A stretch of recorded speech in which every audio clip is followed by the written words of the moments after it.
ARESxGOD here, and it's time to talk about episode 5 from our last Crusade, or the Rise of a New World. Man, that name is long. Yeah, this episode was honestly a lot of fun. Action, back and forth, betrayal, everybody just fighting over that Vortex. So let's get into it and see what happened. Now, last episode we had this mysterious girl, where we actually find out, or at least maybe me, because I was just dumb, honestly. I thought kissing meant something else, and we found out this episode that kissing is her name. I thought it was something else completely last episode, so I'm sorry about that. Now, let's see what's happening with this Vortex that everybody wants. Now, we have Alice and Rin. You guys knew it, they were gonna head out to the Vortex.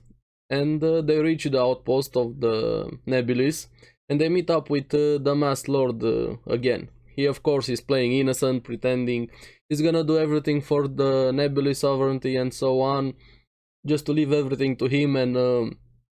And kissing, we got her name confirmation now, and it's very sketchy, so to say. I feel like, especially after this episode, towards the end, there's a lot more to this guy, honestly. I find him very, very suspicious. Him and Nameless. I don't know, very suspicious guys, especially the masked guys. Now, kissing, the mysterious girl, seems to be very shy.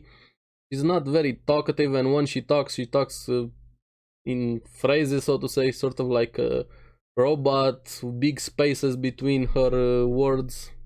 I don't know what's up with her. Is something wrong with her, or she's just very shy and she's not able to express her words very properly? Maybe we'll find out more about her. She seems to be very strong also, and very dependent on the masked guy, from what I gathered. Now Alice starts questioning the masked guy. What do they want with the Vortex? What is he gonna do with the Vortex? Do they want war? And of course he says, yeah, we want war. But he's also playing like he's doing it for the Nebulis sovereignty. Like I said, very, very suspicious guy. I feel like he has so many back reasons or his own agenda. Now, we also get information that the Vortex is very small and only 1 or 2 people might be able to use it to get stronger from it. Now, we also have on the other side the squad is getting some readings all over the place. They find out that the base was also infiltrated, and it's starting to be chaos all over the place. Both bases, everybody fighting everybody. A bunch of stuff started happening. But Mismis was again awesome this episode. She gets, while they were talking about the readings, she gets lucky with pointing the direction of the Vortex. I'm 100% sure that she just chose at random, and it just happened the Vortex to have an energy burst, and everybody was surprised that, yeah, she was right. But yeah, Mismis being Mismis. Now we also have some traitors. If you guys remember the new character we meet, Noro, I forgot her complete name. It seems all of them were working for the Nebulis. They're witches. They even have the mark, the symbols, tattoos all over them. And Noro seems to be a sadist, honestly. Her entire personality did a complete 180. Mismis thought that somebody else was impersonating Noro, but yeah, Noro was all along a traitor. She's been using Mismis, pretending to be her friend, and she even starts electrocuting her for no reason, because only she just could. Like I said, she's a sadist, and crap personality, honestly, from what I've seen so far from her. We have the Nameless also coming in. This guy is again one of my suspicious guys. While the Lord guy, I feel like he's more of your backroom deals, playing behind the scenes guy, manipulating everybody. I don't know how strong he is. Nameless, he just, I don't know, I get a weird feeling from him. He's honestly an asshole from what I've seen so far, but there's something that's not quite clicking with him. I still have a suspicion that he's Iska's master. I might be completely wrong on that one, but I feel like there's something, and I can't place my finger with Nameless. he starts cutting all of the members of Noro's squad. Now, he was willing to sacrifice Mismis because we have Noro trying to escape with Mismis as a hostage, and Nameless was willing to throw a knife just to pierce both of them.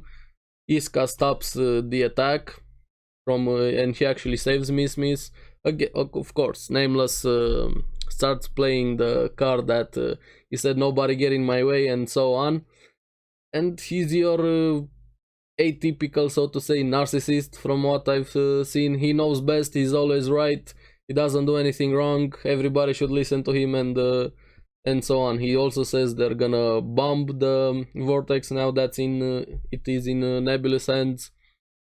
And yeah, I'm very curious about both sides. Seems to have this suspicious guy. Nebulous has Mask Lord, and the Empire has Nameless. I don't know if they have any connection, but I find them very, very suspicious. Now we have Noro meeting up with the Nebulous side with Alice, Rin, and Mask Lord kissing. Mismis also starts remembering Alice, but before she can say, hey, I know you, you're Alice, and so on, she gets knocked out by Rin, thankfully. She didn't blow their cover, so to say. Alice was very grateful for that moment. I feel like Rin, she's always there, even in the fight with Alice and Nameless. I'll get to that, but Rin, she still saved her there. Now, Alice says she has a brilliant idea, and from the face she made, I knew it wasn't really brilliant. She was just following her own feelings. She says, I'm gonna leave everything to you, Nora, and just runs off. And her brilliant idea was, hey, I gotta find Iska and I wanna fight him again. Again, just thinking about him. Iska was also thinking about her.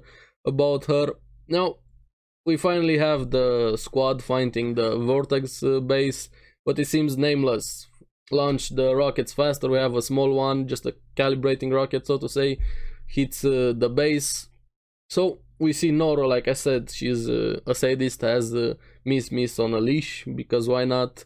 Now Iska jumps in, cuts the leash, and saves Mismis in this case. Now we have on this side, we have Iska versus Kissing, and Alice versus Nameless. Now with Kissing, the girl, she seems very powerful. Her power is something about metal spikes or maybe magnetism. I don't know how it exactly works, but she's able to control these metal spikes and earth. She has a lot of control over it. She's even able to absorb a rocket, like completely poof out of existence. Now, she's also very surprised that Iska was able to fight with her, actually stop her attacks. On the other side, we have Alice just reaching the base, and Rin, like I said, Rin saves her from an attack from Nameless, with him being invisible. She gets a small wound. And yeah, Iska versus Kissing, and Alice versus Nameless. Now, with Alice versus Nameless, it's a bit of a back and forth. Nameless is actually holding his ground against Alice, but Alice says she underestimated him. She says she's sorry, and she's gonna get serious. Now, while she gets serious, she proceeds to freeze the entire base, the same way she did with the generator base, if I remember correctly, a few episodes ago. And Nameless just runs off, because why not? All of his tough talk and everything he said so far, and just don't stay in my way, I'm gonna do everything, I'm able to beat everybody, and so on. At the first sign of real danger, peace, I'm out, see ya, bye bye. Yeah, Nameless, more like cowardless. Now we have on the other side Kissing versus Iska, and she's able to summon back the rocket. I don't know how it works. She recalled the rocket somehow and tosses it at Iska. He survives, and we get a bit of information of how his swords work. We have the black sword is able to cut through spells, and the white one is able to bring them back in a way. That's how Kissing put it. I'm still getting very, very curious about those swords, what exactly they're capable of, from where did they come from, who made them, what's their purpose.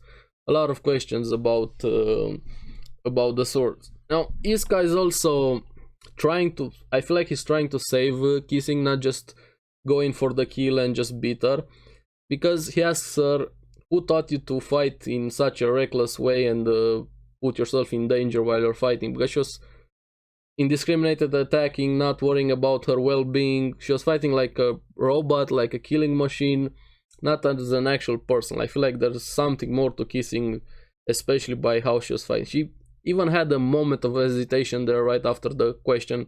I feel like it got some feelings into her, so to say, when Iskar asked her that. She was also able to summon this metal dragon of spikes, but like I said, Iskar doesn't want to kill her. He proceeds to beat her by knocking her out with the back of his sword.